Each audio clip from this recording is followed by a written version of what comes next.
And now I'll hand the microphone over to Vanya from the School of Architecture and Built Environment. And she's here to talk about moving safely in city environments.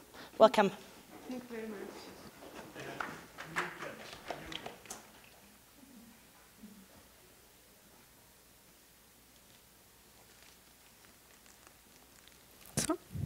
Okay. Hello, everybody. It's actually a great pleasure to be here today and in the first lecture of 2019 lecture series organized by the KTHB Library. Thank you very much for the opportunity and also to talk about my research here during the lunchtime. Thank you for coming. My name is Vanya Secato. I'm a professor here at the Department of Urban Planning and Built Environment. And I am also coordinator of a network called SECRA-Plätze, or Safe Places Network, which has as main objective to try to improve knowledge in situational crime prevention here in Sweden by establishing interfaces between academia and practitioners, such as people that work with crime prevention issues, police officers, and so on. The topic of today's lecture is about mobility and safety in cities. So, moving safely in city environments. Mobility is actually the ability to move from one place to another smoothly, quickly, and without impairment. So it is definitely an individual right. So, however, if you feel at risk that something bad happens to you, or you feel just unsafe, you may have your mobility impaired. And this means that you became deprived of your own right as a citizen to move freely. And if you stop moving freely because of fear, the chances might be that you just don't get isolated, but also you get more fearful in the long run, and fear, we know, just might affect also your health. That is what research says. Because you stop going out, and you start taking precautionary measures, such as avoiding certain places and maybe avoiding certain times of the day, in particular places. It can be that you are afraid of falling in the streets, of any types of accidents, or maybe being a victim of crime. So the fear can be varied and triggered by different kinds of triggers or risks. So feeling safe is not only an individual right, but it is, as I submit here, a question of public health, and also an important dimension of social sustainability of cities. Whether you feel unsafe in an environment depends obviously on who you are. Often we see certain groups of society being more fearful than others, such as the elderly, the disabled. And with my presentation today, I will give you examples of the kinds of fears that are expressed by young women. So it is important to ask always safety, and safety for whom, and safety of what, before we set off and talk about safety and mobility, for instance.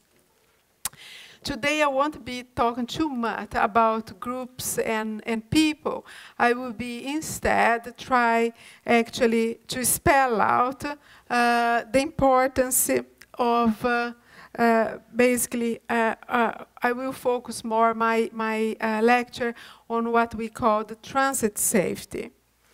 I will be looking at safety and the relationship with the city and everything that is out there the tangible, the places, the social environment that they may promote, and the kinds of symbolic meaning that different types of places actually look for us or to us.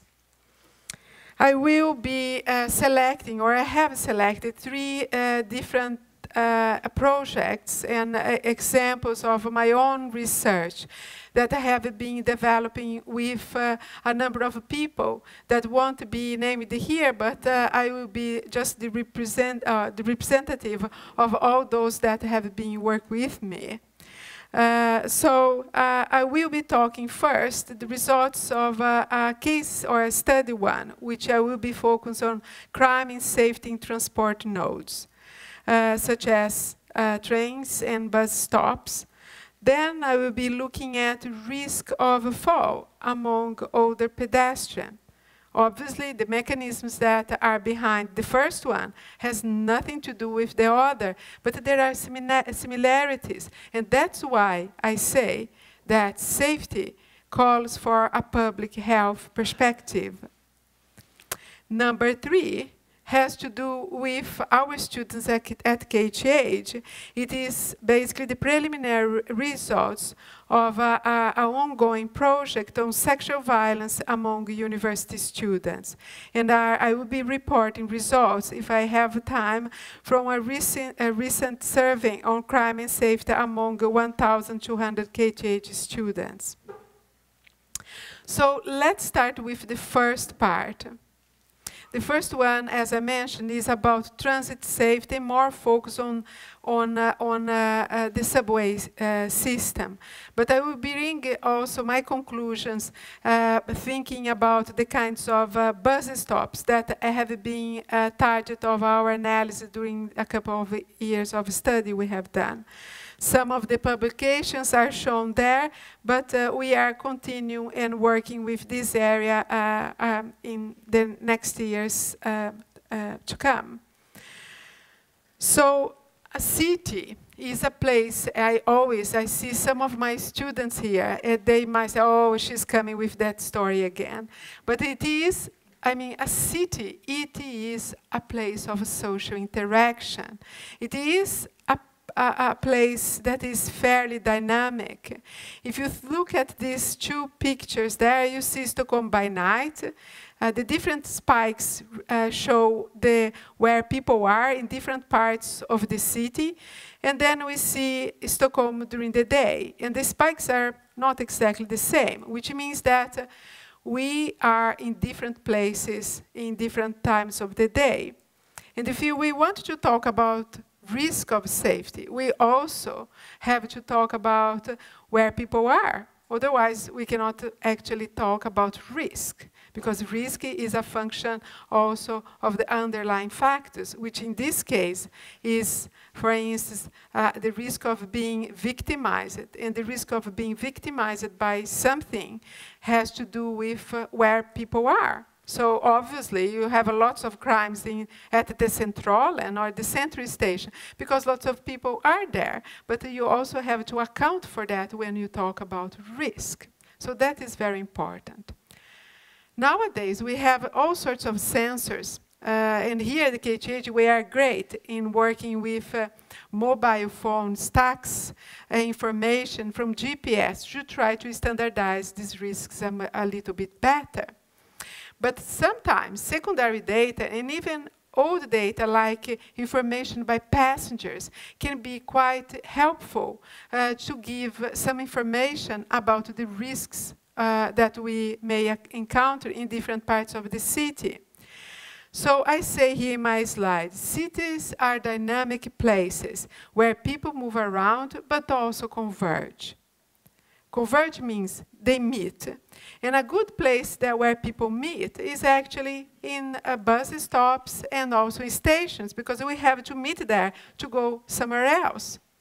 So obviously, if we do that, we can assume that the stations are good ways to think where people are in different types of the day. So we can standardize the number of events by the number of passengers by time. And this is actually what we have done in this project. We look at the typical areas of convergence, and in this case were a bus and train station. Stockholm, it's an amazing system, of transportation, because it has 100 stations, much more than we have in São Paulo, where I come from, which the city is at least, loads of more times bigger than Stockholm. So it is very important to understand that the stations are good surrogates of where people are during the day. We have about 20% of the population of Sweden passing around daily in the transportation system here in Stockholm. So you bet it's a good way of thinking about safety and people where people are. So what we did is actually we said to understand how people perceive their safety, we have to look at these environments, because even if the stations are fairly similar, they are not completely the same. You know what I'm talking about. What we see in other plans is then not exactly the same what we see, for instance, in Hog, etc., and so on. So we see that there are environments that are actually good and they promote safety. And how do I know? Because we have quite a lot of theory that relates to different types of environments that promote or disencourage people of committing crime. I don't have time to talk about that, but the name of those kinds of approaches go under the name of crime prevention through environment design. So some of these environments, as for instance, having a very clear field of view, like we have there in, for instance, Odenplan. Let's see here, Odenplan there. You can have a very clear picture of what is happening. It's something that promotes visibility, and actually makes people not only feel happy, safer, but also we know that also this encourages all sorts of strange behavior. Transparent materials like this one, for instance, are also highly encouraged, just to give you examples. But other environments, like the ones we saw, which can be quite horrible in some of these stations, that sometimes are related to bad illumination, but also hiding corners and places that just show that people are not the place is not under control. So are places that probably would encourage crime and also make people perhaps a bit uneasy. And these were actually my hypotheses. I wanted to test those expectations. We thought, let's have a look on that. So we did that, and I said, what is going to happen at the station in terms of crime and perceived safety has a lot to do with the physical environment of that station, but also the social side. But what happens at the station is also a function of where these stations are in particular neighborhoods. We know that a station in the city center has different problems than the ones that are in residential areas. So we have to account for that. The third point that I also have to consider is that is the location of those stations in the city. Some are end stations, and they are connected to other transportation hubs. So they attract a number of other people and other types of services around, while others may not do so. So it's important also to consider these kinds of context. So this is what we did, and we put this in models. What I have to say is that we are talking quite a lot about crime in the station. But one thing that you have to take with you is from here is that the stations, the transportation system here is a quite safe one, I would say. Why? Because 8% of all reports refer to acts of a public disturbance.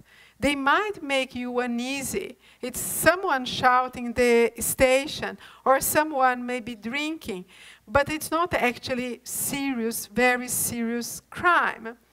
Maybe they are problematic anyway. What I'm trying to say is that what are crime that we actually registered or recorded by the system. It varies from source to source, but what we have in terms of crime account for between 10 and 20 actually percentage of all total number of records. So they are fights, robbery, burglary, theft of mobiles, graffiti, threat, but also violence. What we have also seen is that different types of crimes has different happen in different types of day. As this clock shows, violence happens in more at night hours in the evening, but also when the system is closing down in certain types of station, while other types of crimes would be more preeminent in other times or hours of the day. This is the same for weekdays and holidays, weekend. I mean, you need to read my paper to know all these small details. But again, for violence, for instance, we have quite a lot of hot spots during the months, the cold months of the year, while for thefts and property crimes, the hot spots are more dominate the summer months of the year.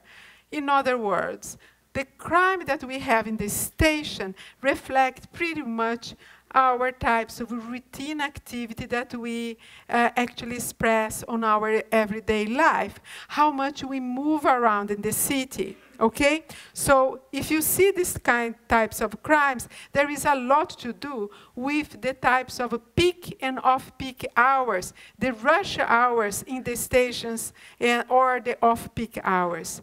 In criminals, you most certainly will see that they know this very well. So why? Because certain types of crimes needs anonymity, like rape and robbery, while others needs quite a lot of people in the station, so you can actually commit a pickpocketing. So different types of crimes require different types of environments. Here is, for instance, and these risks vary by station, as you see there, and by hours of the day. This graph was put together with my former PhD student, Adrian Woodbongard, and it shows green theft, red violence, and blue vandalism. And it is all sorts of crimes around the station up to 100 meters, which cover all the exit areas.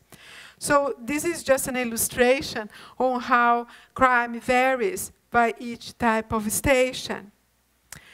Something that is really, really important to think is that sometimes what we think that happens in the station is not completely right. There is quite a lot of what happens at this kind of environment has a lot to do with the environment this station is embedded. What we have seen is that 60% of all those crimes that we have seen in this database that are recorded and are from the police, actually, is within a 500 meters buffer around these stations. And these 62% are concentrated on just 28% of all Stockholm municipality area, or I mean, it's a very concentrated area. And this also implies that it's not sometimes the station that is a crime radiator or a crime generator, but it is the surrounding areas that actually radiate crime into the station. So there are bars, there are all sorts of events and types of interactions that normally are totally important to exist, because honestly, how boring the city would be if it would be just not a fun place to be, like a bar, right? But they also are places of convergence that sometimes bad things also happen. These are the kinds of graphs that we reported. This is sets for per station. And we see that different stations show different, have different levels of crime. And you can see the ranking there on your left-hand side, I would say. And what we see then is that the central is at the top, but not for all types of crime. For violence, actually, they go, I think, in 10th or something like that, after we accounted for the total population passengers that pass by. So, and the stations might be more problematic then. So, just to sum up these results, I would say that we have been looking also the environment of the station. What we have seen is that most stations attract more crime, and that they have the following characteristics. More crime would be associated with fewer people at the station, objects hiding, hindering the visibility, having corners and hiding places.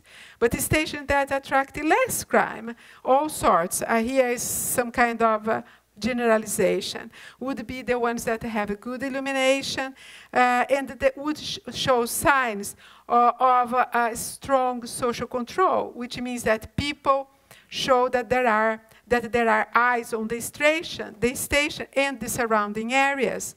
But obviously, this is a very rough idea of what I'm trying to show here.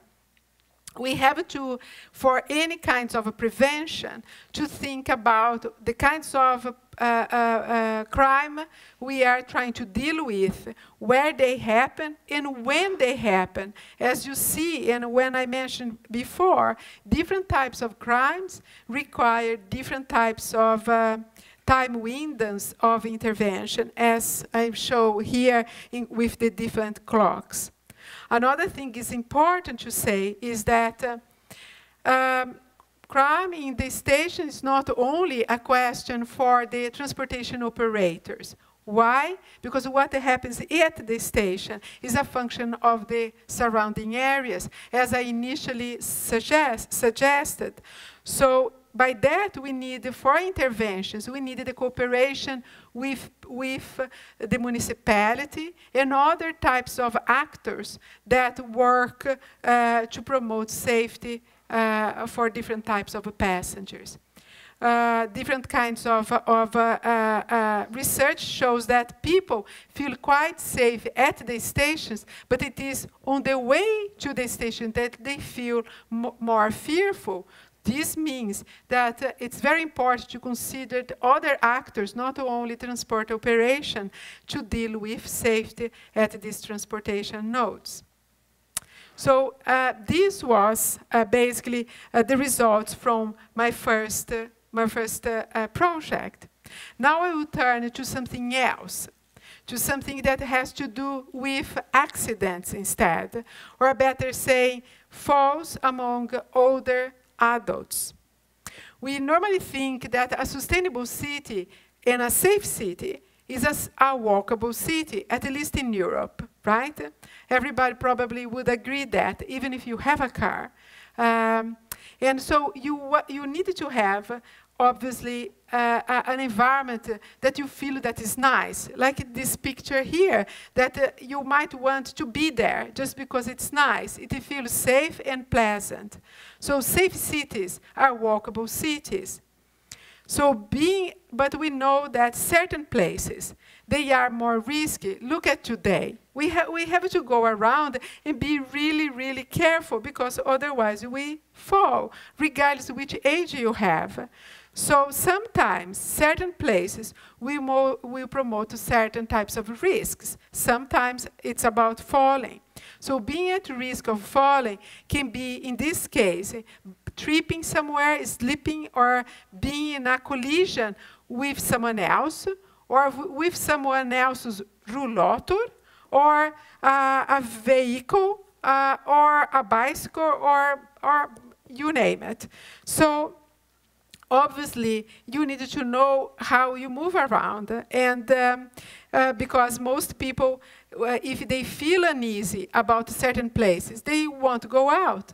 My neighbor said yesterday, I avoid going out this time of the day. Why? Because it's so difficult to go around for a lady like me. So, and this is normally what happens. But how can we actually try to know more about the mechanism behind the fall to prevent falls among the older people? I started doing that because my mom actually got into these kinds of trouble, and I was quite intrigued by that. So I kind of have a personal, really, motivation to really understand more about these dynamics. What I know is that in Sweden, for instance, a third of pedestrians killed are 75 years older, costing more than 11 billion Swedish crowns a year. And this is the total cost for falls. So studies have more recently started looking at the places, the focus on the detection of these accidents. And we want to know what causes these places and where they concentrated. So what I did, together with Oscar Williams, one of my master's students, was to plot it in maps all over Sweden by street segment all possible cases of elderly fall by street segments, and for all cities. Only about 10 to 12% of these cases were not mapped. And what we have seen is something amazing. 80% of the falls that were mapped among older pedestrians happened in 5% of street segments. Do you know what that means, right? So all the red dots in Stockholm that you are seeing there are related to a number of individual factors that we can see that probably could be more putting people more at risk. This is good for research. And the same thing we have seen in Pajala, 8% in 5% of streets, maybe sometimes even more concentrated, depending on the city. It can be just a street. So this is important not only for research, but for the municipalities that easily could do a much better job in keeping maintenance, whatever, if it is throwing stones or putting salt. We also have seen that falls are very concentrated in time. So here we have, again, my famous clock, but now showing the concentrations of fall among elderly. And as you see, elderly don't go very much in the evening out, but they do after 11 o'clock. And this is exactly when most of different types of falls happen.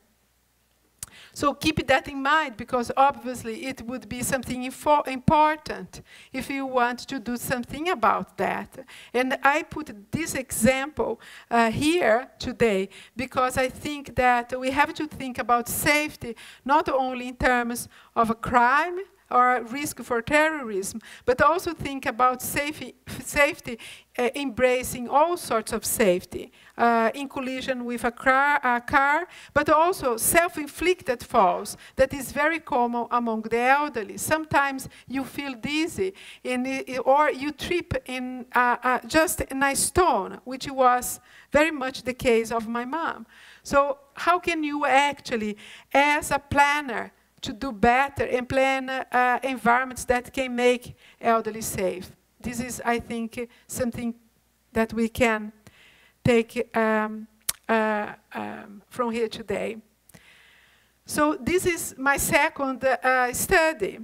Now I move on to the third one, and I will try to be really quick because I want to also leave some time for questions.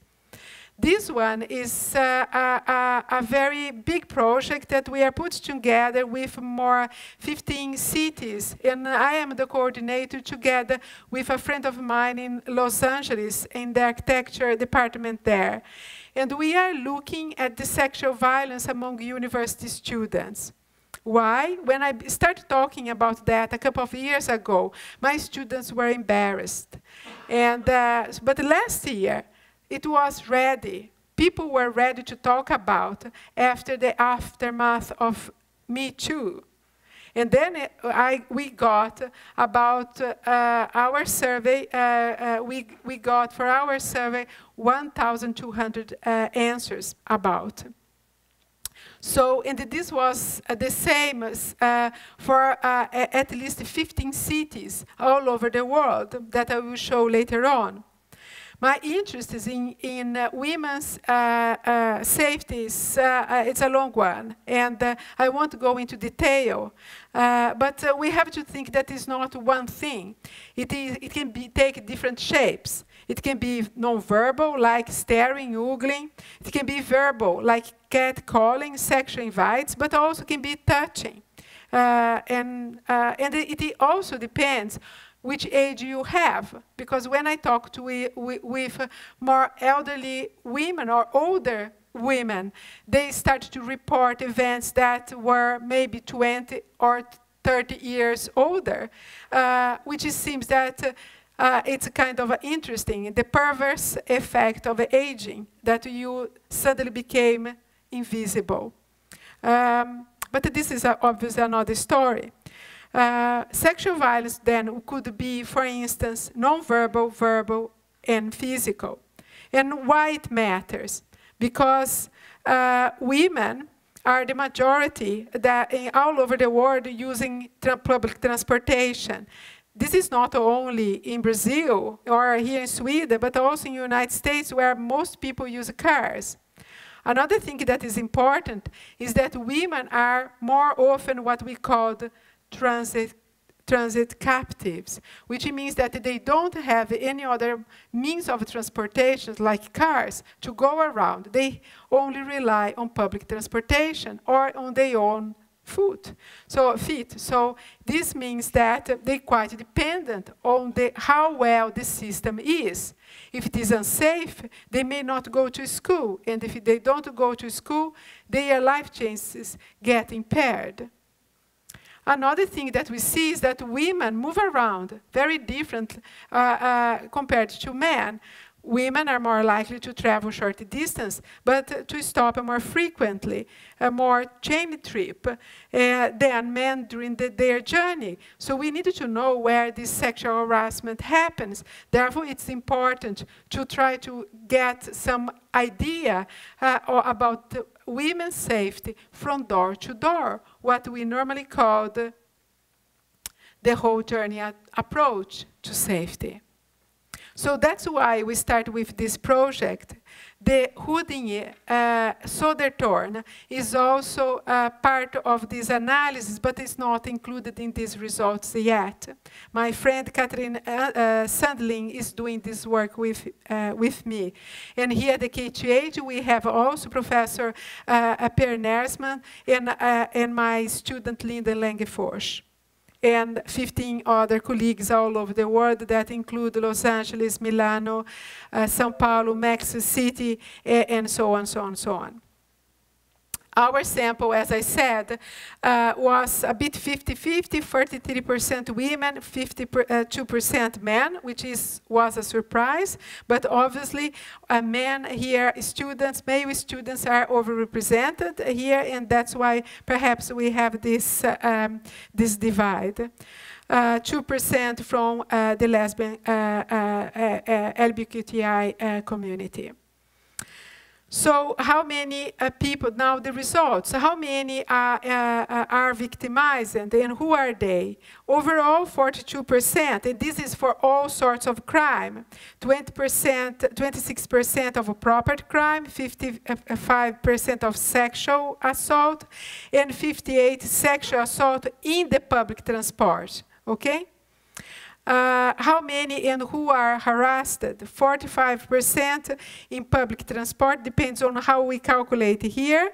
88%, of course, during the trip, because you are actually sometimes in those kinds of situations, much more in places like in São Paulo than we do here, but still we reflect exactly the same numbers that we have, I think, in Brazil during the trip. 60% on the station and 55% on the way to and from the station. Who are the ones that are victimized? 65% women and 30% men. There is also, for the LGBTI community, is similar to women's percentage. How our values compare with other cities all over the world. Actually, Stockholm is in the low end of this spectrum. There are cities like Paris is much worse, and also Milan in Italy, or São Paulo, where I come from. So have you been sexually harassed in public transportation? And the answer is yes. And the time span is 2 years back in time. What are the kinds of sexual violence? It depends whether you are in the train, where most of these events happen, or in the bus. So the kinds of obscene language is perhaps more common in the train and overall, but it also happens physical touching, but also non-verbal, as you see here. And the other question was, okay, you are victimized, right? Because you are victimized, do you do anything with this kind of victimization? Yeah, some or at least 50% here of the people that answer the questionnaire say that they take precautionary measures. They avoid bus, train, or they avoid certain times, or they avoid certain routes in certain times of the day. So, and this obviously affects their perceived safety, but not overall. Mostly people think that they are quite okay. As you see here in the graph, most often a large portion think that they quite okay during the day, in the train station. But they feel more uneasy in the evening and when they are on the way to the station. And that composes about 30% of all people that declare feeling unsafe. Obviously, this has to do with the kinds of environment they are exposed. We run different kinds of models, and we see that sexual harassment is a function not only of who you are, but also the physical and social environment of the station, exactly like other crimes I showed before. What we see is that transit environments are facilitators of sexual assault. They are not the triggers, they are not the cause, they facilitate. Women's transit safety requires, therefore, a whole journey approach. It has to be addressed by joint responsibility with intersectoral action. Women's or the gay community is not homogeneous, and that's why we needed to see to who are the ones that are more victimized, and also think about that when we intervene, where they are and where they are victimized. If you are disabled and a woman, then maybe you be more a target and maybe you feel more unsafe. We also ask then the students what you would like to have and improve. This is not obviously my opinion, it's the opinion of our students. They want more people, police and guards around. I'm not sure if it solves a lot, but maybe it's put extra eyes on the stations, I guess. Cameras is also was a popular one, but also call lines, as it's shown there. So to sum it up, all the lecture, crime and accidents or falls do not happen everywhere in the city. And this is a good thing, because if we can find the places that are worse, we can concentrate in those spots. And by that, we can also save resources. Otherwise, you are going just to be chasing ghosts, right? Because you don't know where the worst is. So it is very important to have evidence. Different types of crimes show different geographies and different temporal profiles. That is also essential for prevention. We also have seen that women are more exposed to sexual violence than men and the gay community. But overall, we can see that this problem is still considered as something that is not worth of being considered because of our policies are gender neutral. So what we can do about that? The physical and social environment at the micro level affects fall, as I have illustrated to you, not only for crime and sexual violence, but also for falls. So, because we know all of that, I would say the following. Our role as planners and architects is here to try to understand what is happening and try to be smart on how we can plan cities and build cities that can be safer and ultimately save lives. So 3 takeaway messages. Realize that some places and times are riskier than others. Adopt a holistic approaches to risk and safety that embrace walkability. And be aware of the sectorial split, because we need cooperation. We need everybody on board. We need cooperation between actors, because this is fundamental to ensure everybody's safety. Thank you very much.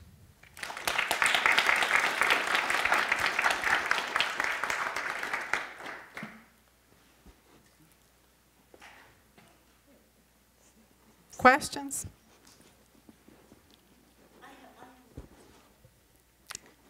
Thank you very much. It was a very enlightening lecture. Thank you. Last week there was an incident in the news which said that a pregnant black woman was forced off the train which didn't have a valid ticket by the Swedish security guards. And my question is that you had 3 different categories: violence, vandalism, and theft. The Women's Act is definitely a crime because she didn't have a ticket. But do you have the data from these kind of acts by the Swedish guards or the police as well in these stats that you show? Because everything that happens at the station is recorded. And there are events that happens violence against the personnel. But this case would be really an interesting case to see what kinds of codings this specific case would get, because at the end of the day, it was violence against the passengers, not the other way around. I'm not here to make a comment on each specific case, but it seems to me that even the contractors, the enterprise that provide security guards, they need to review the kinds of educations that they give to people at the platform and the stations, obviously. That is something that it was something that is unacceptable.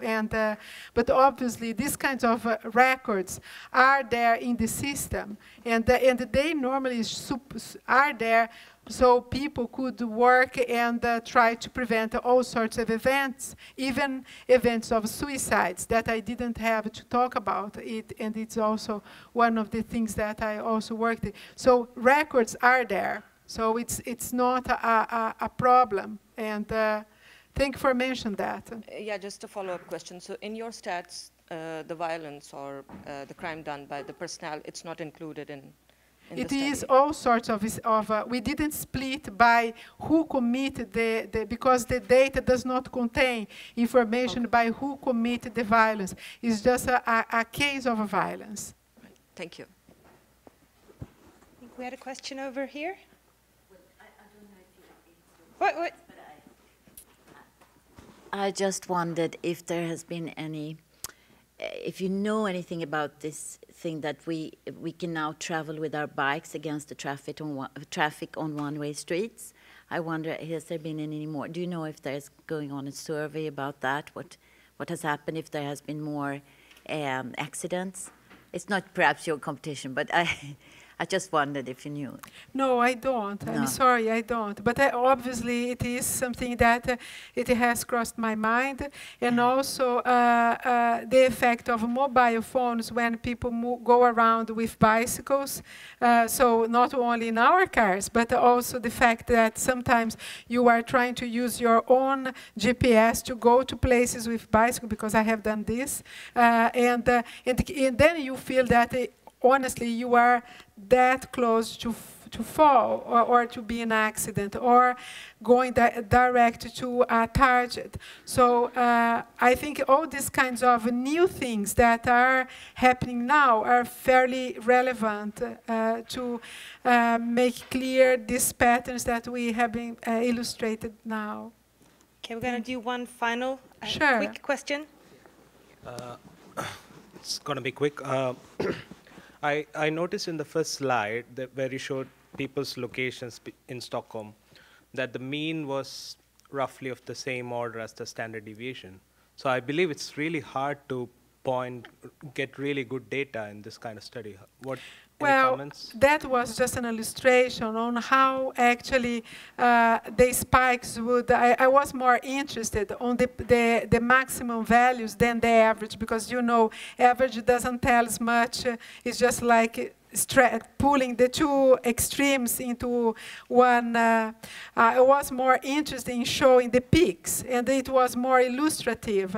I don't. That information are just an average by boson rod, which is the smallest unit of analysis that you can get access to here in Sweden.